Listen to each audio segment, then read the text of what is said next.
네, 오늘은 지식과 지혜 그리고 생각과 경험의 중요성에 대해서 이야기해 보도록 하겠습니다. 심리학에서 심리학은 최근에 발전한 인간의 학문인데 학습된 무기력이라는 이론이 있습니다. 쉽게 얘기하면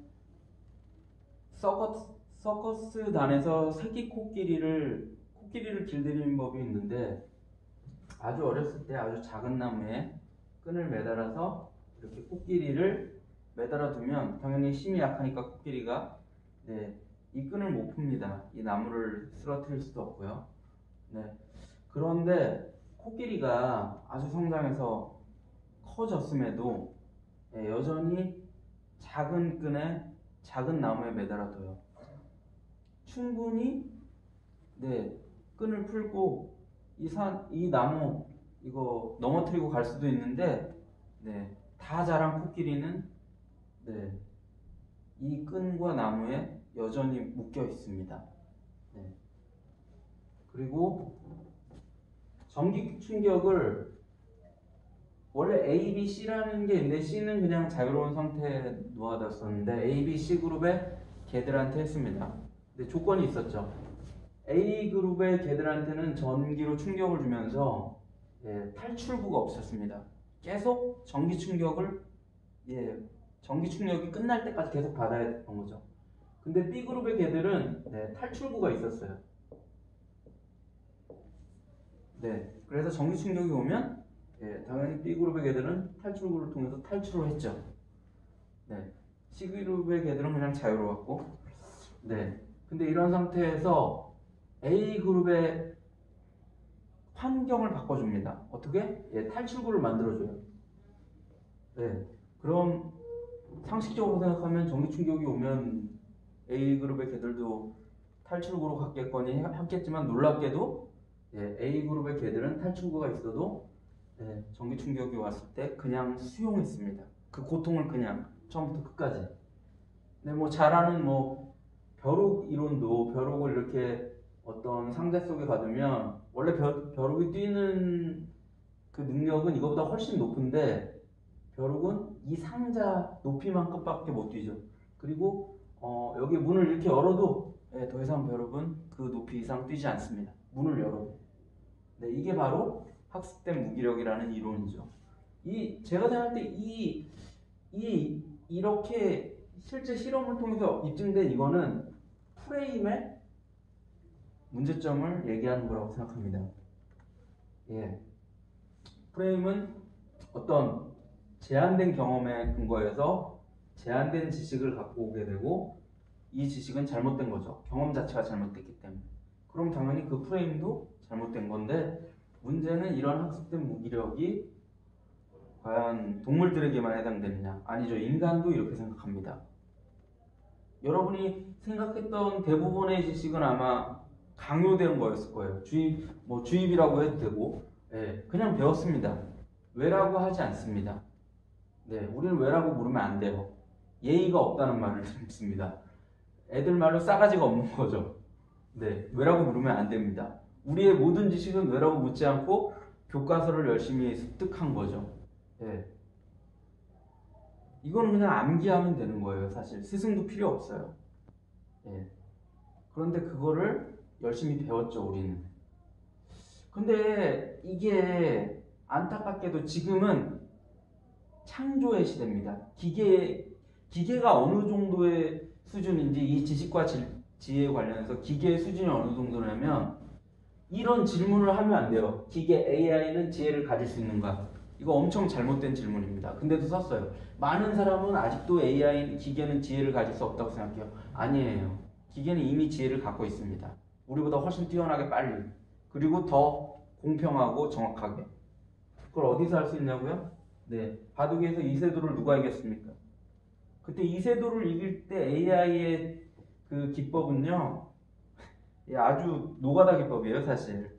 이거를 수천 번, 수만 번 대입해가지고 한 거지 최적화 기법이 아니었습니다. 근데 9개월 후에 AI 스스로 예, 최적화 비법을 알아내요. 그래서 커즈랑 싸울 때는요, 얘가 그냥 일반적인 샤이아인이면 커즈랑 싸울 때는 초슈퍼 사이아인이 돼가지고 싸운 거예요. 당연히 세계 1위 커즈가 9개월 후에 넉다운을 냈죠. 많은 다른 프로 기사들 다 졌어요. AI한테. 우리 한국 사람들이 흔히 이세돌이 그래도 한판, 이세돌이 싸운 AI랑 커즈가 싸운 AI랑 완전 틀린 AI예요. 네, 그렇게 생각하시면 됩니다. 이 9개월에 싸웠으면 이세돌은 더 심하게 졌을 겁니다. 네. AI가 지금 미래도 아니에요. 지금 수준이 이 정도입니다. 지식과 지혜에서 AI는 우리보다 훨씬 빠르게 성장하고 있어요. 프레임도 안 가져요. AI는 잘못된 경험이나 지식도 이렇게 판단하지 않습니다. 거기에 함몰되지 않습니다. AI는 기계는 거기에 함몰되지 않아요. 특이점, 그러니까 기계의 지식이 인류 전체의 지식을 능가하면 어떻게 되느냐? 끝난 거죠. 그때부터는 지혜가 경험과 만약에 지식을 통해서 얻는 것이라면 기계도 엄청난 지혜를 이미 갖게 됐겠죠. 그 특이점의 시점을 계속 줄이고 있어요. 미래 학자들이, 과학자들이. 이유는 컴퓨터 과학 기술의 발전이 훨씬 빠르게 지금 되어 있기 때문입니다. 만약 실제로 AI 코페르니쿠스라는 거를 만들었습니다. 과학자들이. 이유는 인간의 지동설을 AI는 태양계 정도의 지식을 줬을 때, 데이터를 줬을 때 어느 정도 빨리 발견하는지 알고 싶었어요. 인류가 아마 제가 알기로는 잘 모르겠지만 100만 년 전에도 있었다고 역사 시간에 배운 것 같은데 70만 년 전에 뭐 그런 거 있잖아요. 오스트랄로피테쿠스 이런 거. 근데 이런 거 다 제거하고 이건 현생 인류 아니다 하고, 그리고 현생 인류에도 그때는 문자도 없었고 우리가 지식도 없었고 원시인 아니냐. 그래서 기원전 한 5,000년 내지 3,000년쯤에 문자를 만들었습니다. 이때부터는 이제 지식을 쌓았겠죠. 데이터랑. 그리고 코페르니쿠스가 지동설을 언제 발견했습니까? 그 문자 시대 이후에 한 거의 5,000년 걸렸어요. 못 발견할 수도 있었죠. 만약 프레임을 갖췄다면 코페르니쿠스가. 근데 AI 코페르니쿠스는 지동설을 며칠 만에 발견합니다. 이 단순한 아주 조그마한 그러니까 우리가 볼 때는 크지만 AI가 볼 때는 그렇게 대단한 데이터가 아니죠.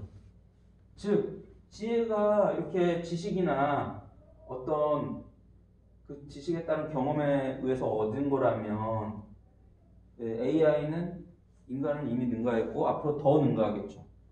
왜냐, 우리보다 지혜나 경험을 데이터를 통해서 습득하는 속도가 훨씬 빠르기 때문에. 근데 지혜는 이 많은 미래학자들이 이 부분을 놓치고 있는데 이게 근데 거의 없기 때문입니다. 지혜에는 데이터가 없이 쌓이는 지혜가 있어요.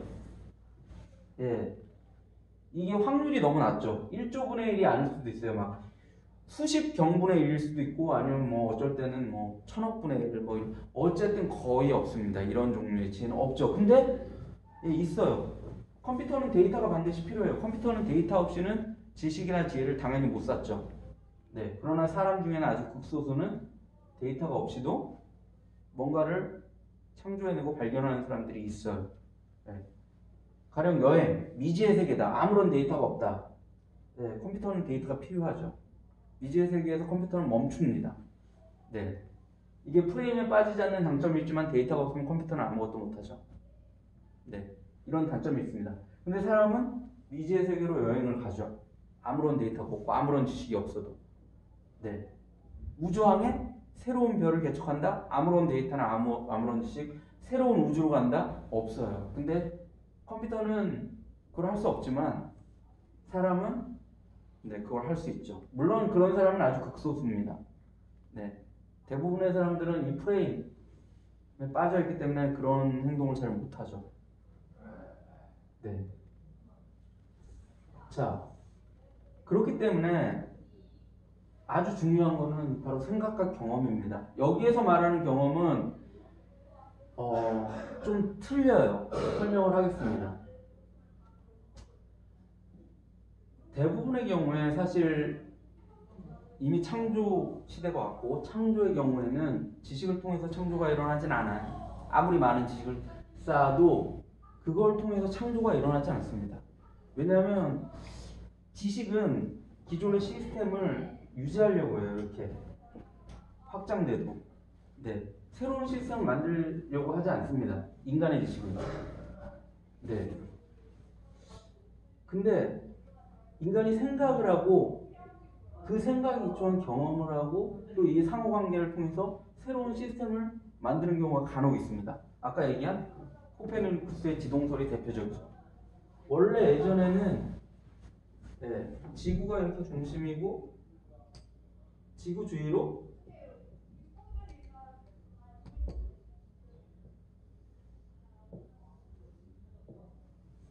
지구가 중심이고 저렇게 태양이 그 주위로 이렇게 돈다고 생각했어요.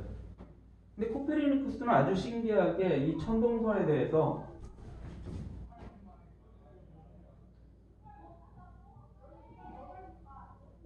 태양이 돈다는 이 천동설에 대해서 인류 거의 최초로 데이터를 쌓았어요. 그러니까 새로운 생각과 경험을 한 거죠. 무슨 데이터를 쌓냐면 지구 주위로 도는 수성, 금성, 태양, 목성, 토성이 거의 매일같이 관측을 한 것 같아요.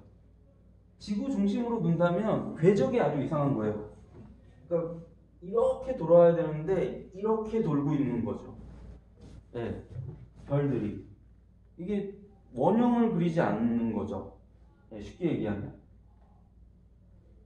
근데 이렇게 돌던 이 데이터를 축적했을 것 같고요. 축적했고 데이터를 태양을 중심으로 놓으면 정확히 이렇게 수성, 금성, 지구, 목성, 토성 등이 태양을 중심으로 원형을 그리면서 돈다는 거를 데이터에 기초해서 이건 이제 새로운 경험이죠.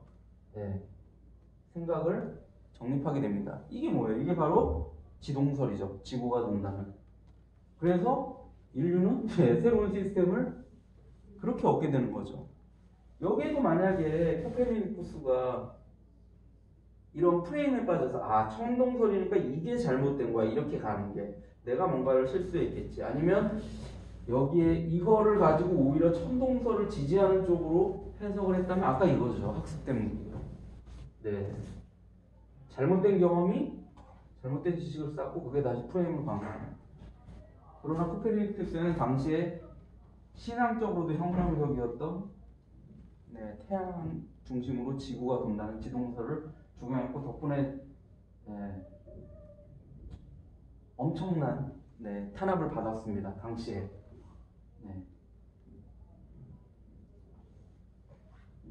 바로 창조는 지식이 아니라 생각, 아주 새로운 생각에 의해서 항상 일어났고 우리가 알고 있는 대부분의 지식은 학습된 무기력을 오히려 강화시키는 데 사용되고 그거는 잘못된 프레임을 강화시키고 또다시 거기에 기초한 새로운 지식들이 생겨나고 그렇게 되면 결국 생각을 하지 못하면 창조가 일어나지 않습니다. 이게 한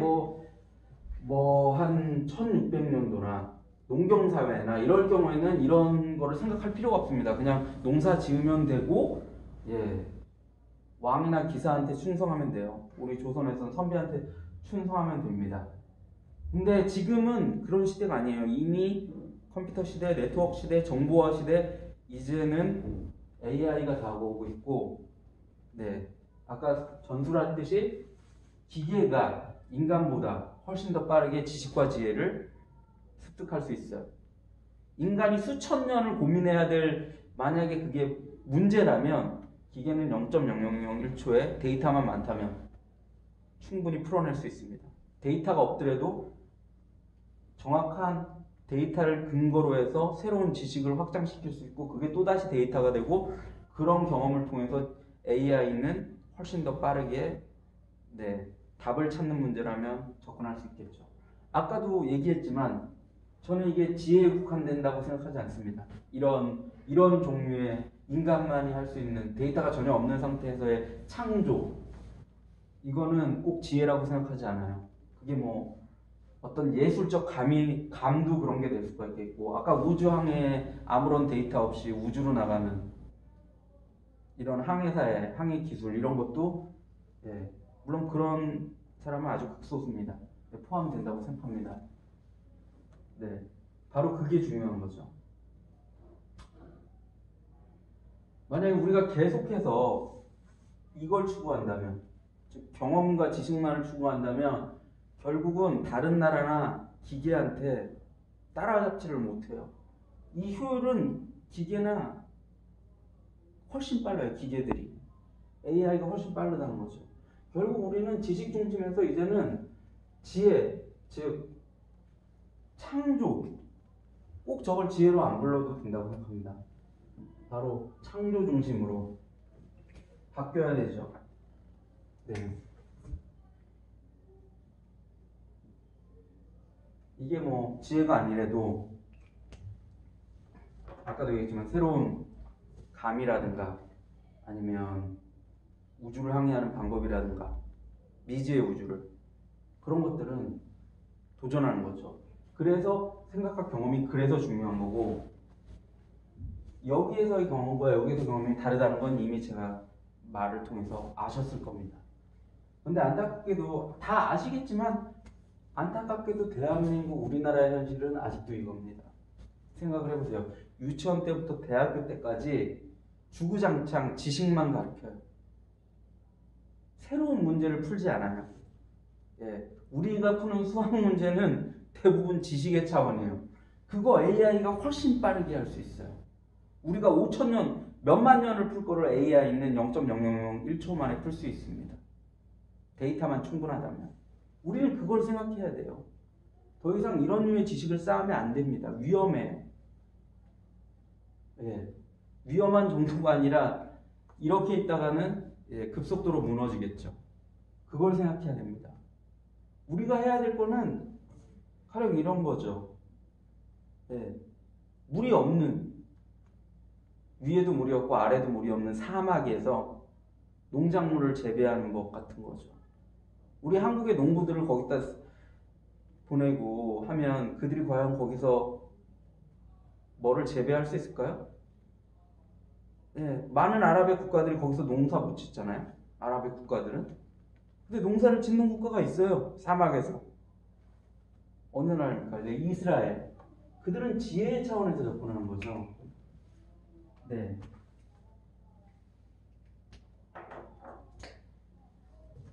네, 바로 이거죠.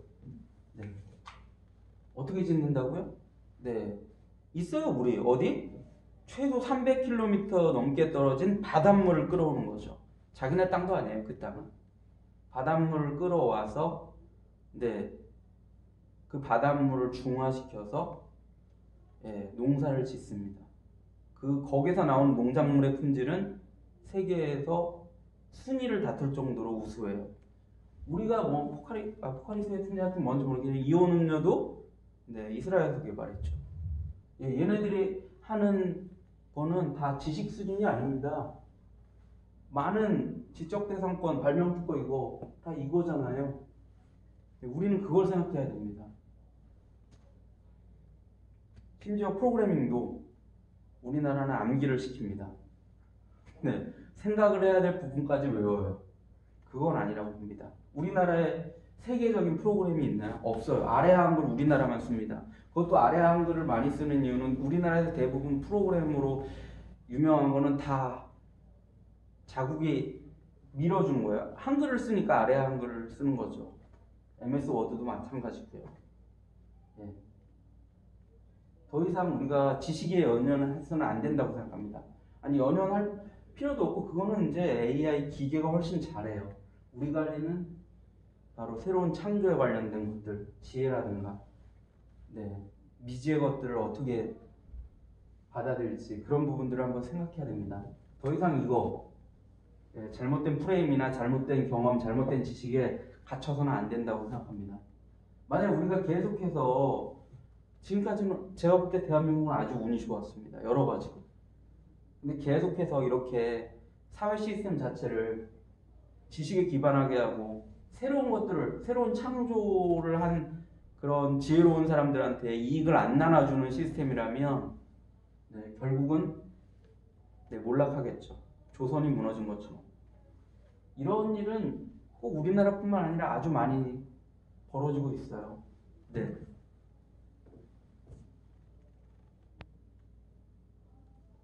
과연 우리가 어디로 나가야 될지 한번 생각해 봤으면 좋겠고요. 다음번에는 그래서 이거 새로운 한국의 시스템을 어떻게 해야지 우리가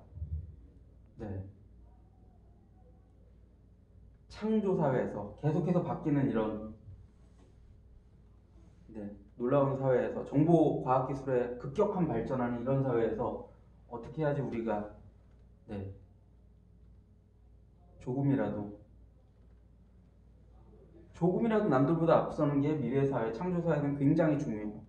그 앞선 만큼이 기하급수적으로 올라가기 때문입니다.